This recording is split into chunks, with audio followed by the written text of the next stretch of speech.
कब है अहोई अष्टमी व्रत, जाने शुभ मुहूर्त, पूजा विधि और महत्व एवं कथा। नमस्कार दोस्तों, मैं शिखा कमल स्वागत करती हूँ अपने YouTube चैनल सुख समृद्धि में। यदि अभी तक आपने इस चैनल को सब्सक्राइब नहीं किया है तो सब्सक्राइब कर लीजिए ताकि और भी इस तरह की जानकारी आप तक पहुँच सके। तो स्टार्ट करते हैं आज का वीडियो। अहोई अष्टमी के दिन राधा कुंड के बारे में हम जानेंगे। राधा कुंड का क्या महत्व है, यह कहाँ पर है और इसके नियम क्या है, ये सब जानकारी आपको इस वीडियो में प्राप्त होगी। पूरी जानकारी प्राप्त करने के लिए वीडियो में लास्ट तक बने रहे। तो स्टार्ट करते हैं वीडियो। अहोई अष्टमी पर बिल्कुल ना करें ये गलती।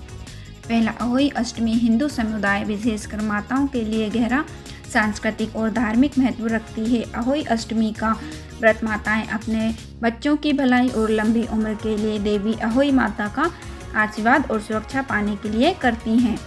अहोई अष्टमी एक महत्वपूर्ण हिंदू त्यौहार है जो बच्चों की तरक्की और दीर्घायु के लिए देवी अहोई या अहोई माता का आशीर्वाद पाने के लिए मनाया जाता है।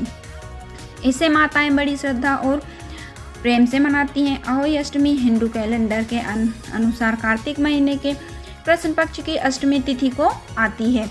यह दिन अत्यधिक महत्व रखता है क्योंकि माताएं देवी का आशीर्वाद प्राप्त करने के लिए विशेष अनुष्ठान, उपवास और प्रार्थना करती हैं।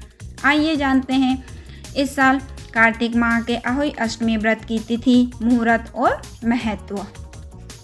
अहोई अष्टमी 2023 तिथि और समय। तिथि 2023 में अहोई अष्टमी रविवार 5 नवंबर को मनाई जाएगी। अष्टमी तिथि का समय 5 नवंबर दोपहर 1 बजे से शुरू होकर 6 नवंबर सुबह 3:18 तक है। अहोई अष्टमी पूजा मुहूर्त 5 नवंबर शाम 5:42 से शुरू होकर 5 नवंबर शाम 7 बजे तक रहेगा। तारों को देखने का समय शाम 5:58 से 5 नवंबर 2023 को रहेगा। दूसरा, अहोई अष्टमी का महत्व। अहोई अष्टमी हिंदू समुदाय विशेषकर माताओं के लिए गहरा सांस्कृतिक और धार्मिक महत्व रखती है। अहोई अष्टमी का व्रत माताएं अपने बच्चों की भलाई और लंबी उम्र के लिए देवी अहोई माता का आशीर्वाद और सुरक्षा पाने के लिए करती हैं। ऐसा माना जाता है कि देवी बच्चों के स्वास्थ्य, सुखी और समृद्धि की रक्षा करती हैं, उनकी वृद्धि और विकास सुनिश्चित करती हैं। अहोई अष्टमी का त्यौहार एक माँ और उसके बच्चे के बीच गहरे रिश्ते के बारे में है। माताएं अपने बच्चों के कल्याण के लिए अपने गहरे प्यार, भक्ति और प्रतिबद्धता को व्यक्त करने के लिए कठोर व्रत रखती हैं, विस्तृत अनुष्ठान करती हैं और व्रत कथा सुनती हैं। अहोई अष्टमी परिवारों और समुदायों को एक साथ लाती है क्योंकि वे उत्सव में शामिल होते हैं। माताएं अपने अनुभव साझा करती हैं, आशीर्वाद का आदान प्रदान करती हैं और एक दूसरे का समर्थन करती हैं।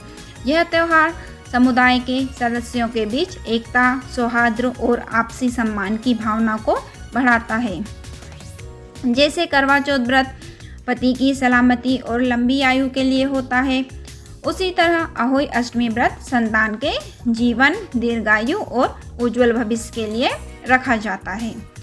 तीसरा, भूल कर भी ना करें ये काम। आइए जानते हैं कि अहोई अष्टमी के दिन व्रत रखने वाली महिलाओं को क्या नहीं करना चाहिए। महिलाएं इस दिन अपनी संतान के लिए देवी अहोई या अहोई माता को मन्नत मानती हैं और निर्जला व्रत रखती हैं। शाम को तारों को देखने के बाद व्रत खोलती हैं। व्रत रखने वाली महिलाओं को इस दिन धारदार वस्तुओं का इस्तेमाल करने से बचें। सुई, चाकू जैसी किसी भी नुकीली वस्तु का इस्तेमाल नहीं करना चाहिए। हिंदू धर्म में व्रती महिलाओं को अहोई अष्टमी के दिन के समय सोना नहीं चाहिए। पूरे दिन माता का ध्यान करें, ऐसा करने से व्रत का पूरा फल मिलता है। शाम को तारों को अर्घ्य देते समय महिलाओं को धातु का ध्यान रखना चाहिए। इस दिन स्टील से बने लोटे का इस्तेमाल करें। इस दिन तांबे का इस्तेमाल वर्जित है। व्रत करने वाली महिलाएं पूरे दिन अच्छे विचारों को मन में लाएं, किसी के साथ बुरा व्यवहार ना करें और वाणी पर भी नियंत्रण रखें। चौथा, महिलाएं ना करें मिट्टी से जुड़ा कोई काम। अहोई अष्टमी व्रत के दिन महिलाओं को मिट्टी से जुड़ा कोई काम नहीं करना चाहिए। इसके अलावा भूलकर भी खुरपी का इस्तेमाल नहीं करना चाहिए। अहोई अष्टमी के दिन ऐसा करना अशुभ माना जाता है। पांचवा, इन रंगों के कपड़े नहीं पहनने महिलाएं। वैसे तो हिंदू धर्म की हर पूजा में सबसे पहले भगवान गणेश की पूजा होती है, लेकिन अहोई अष्टमी की पूजा शुरू करने से पहले गणेश जी की पूजा करना विशेष महत्व है। अहोई अष्टमी पर अर्घ्य के लिए कांसे के लोटे का इस्तेमाल नहीं करें। इसके अलावा महिलाएं गहरे नीले या काले रंग के कपड़े ना पहनें। छठवां, पूजा में सारी सामग्री होनी चाहिए। नई अहोई अष्टमी की पूजा में पूजा की सारी सामग्री नहीं होनी चाहिए। पहले इस्तेमाल की गई पूजा सामग्री का इस्तेमाल ना करें। इसके अलावा फूल, फल और मिठाई ताज़ा होनी चाहिए। सातवां, खाना बनाने में नहीं इस्तेमाल करें ये चीज़ें।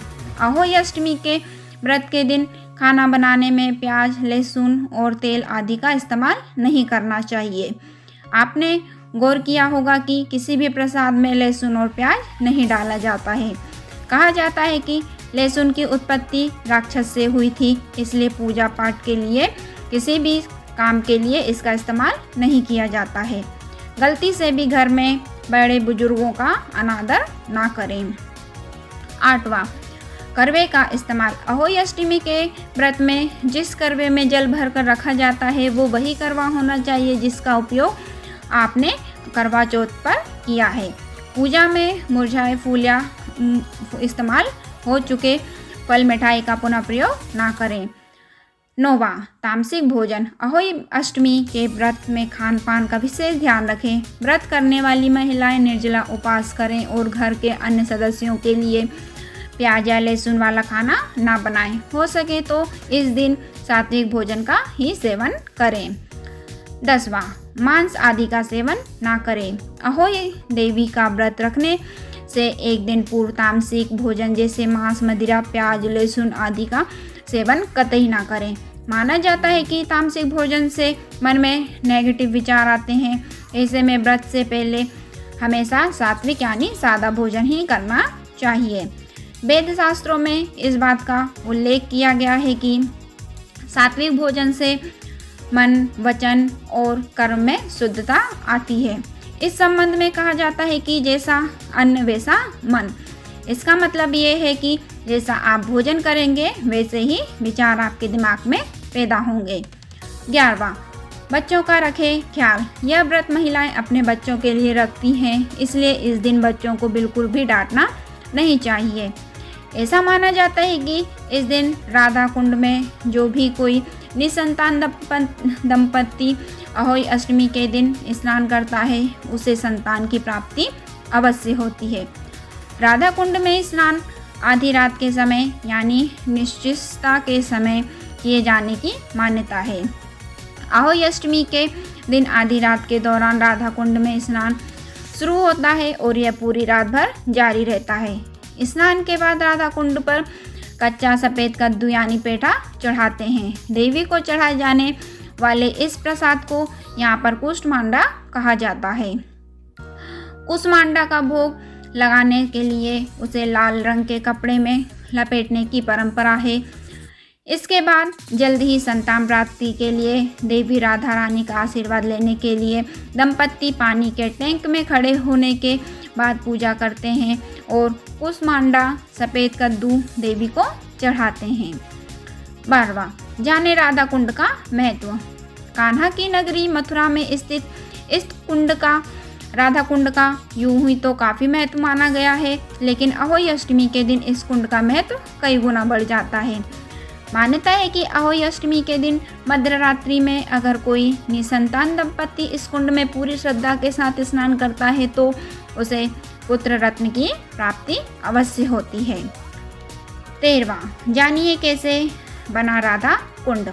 बताया जाता है कि कृष्ण के द्वारा भीम का दानव का वध करने के बाद राधा ने उन्हें कई पवित्र नदियों में स्नान कर अपने पाप धोने के लिए कहा। तब कृष्ण ने उसे उसी जगह पर जोर से अपना पैर पटका जहाँ पर वह खड़े थे। इससे राधा जी द्वारा बताई गई सारी नदियाँ वहाँ से उत्पन्न हो गई और वहाँ पर एक कुंड बन गया। भगवान कृष्ण ने इस कुंड में स्नान किया। इस कुंड को श्याम कुंड के नाम से भी जाना गया। लेकिन कृष्ण के इस शक्ति प्रदर्शन से राधा बेहद ही क्रोधित हो गई, जिसके बाद उन्होंने अपनी सहेलियों गोपियों के साथ मिलकर अपनी चूड़ी कंगन की मदद से एक गड्ढा खोदा और उसमें मानसी गंगा का पानी भर दिया। इस तरह गोवर्धन के पास एक विशाल झील बन गई, जिसे राधा कुंड या कंगन कुंड के नाम से भी जाना जाता है। राधा जी ने जिस दिन इस कुंड को बनाया वह अहोई अष्टमी का ही दिन था। ऐसे में इस दिन के बारे में यह वरदान भी दिया गया है कि इस दिन जो व्यक्ति भी अपनी पत्नी के साथ राधा कुंड में स्नान करेगा उसे संतान प्राप्ति अवश्य होगी। 14 अहोई अष्टमी व्रत कथा। एक साहूकार के 7 बेटे और 7 बहुएं थी। साहूकार की एक बेटी भी थी। एक बार उसकी बेटी अपनी 7 भाभियों के साथ मिट्टी लाने जंगल गई। मिट्टी का खुरपा चलाते वक्त बेटी से एक शाही का बच्चा मर गया। जब साहू ने ये देखा तो गुस्से से कहा कि मैं तुम्हारी कोख बांधूंगी। साहूकार की बेटी ने सब भाभियों से विनती की कि वो मेरी जगह अपनी कोख बंधवा ले। तब छोटी भाभी तैयार हो गई और उसने अपनी कोख बंधवा ली। छोटी भाभी का जो भी बच्चा पैदा होता वो 7वें दिन मर जाता। ब्राह्मण से उपाय पूछा गया तो उसने कहा कि सुरही गाय की सेवा करो। छोटी भाभी ने गाय की काफ़ी सेवा की तो गाय प्रसन्न होकर उसे लेकर स्याहू के पास चली गई।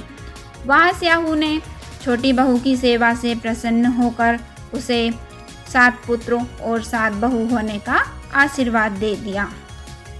स्याहू के आशीर्वाद से छोटी बहू का घर पुत्र और पुत्रवधुओं से हरा भरा हो जाता है। प्रिय दोस्तों, आज के वीडियो में बस इतना ही। हमारे द्वारा दी गई शास्त्रों अनुसार जानकारी आपको अच्छी लगी होगी तो वीडियो को लाइक करें, शेयर करें एवं सब्सक्राइब करें और कमेंट में अहोई माता की जय अवश्य लिखें। धन्यवाद दोस्तों।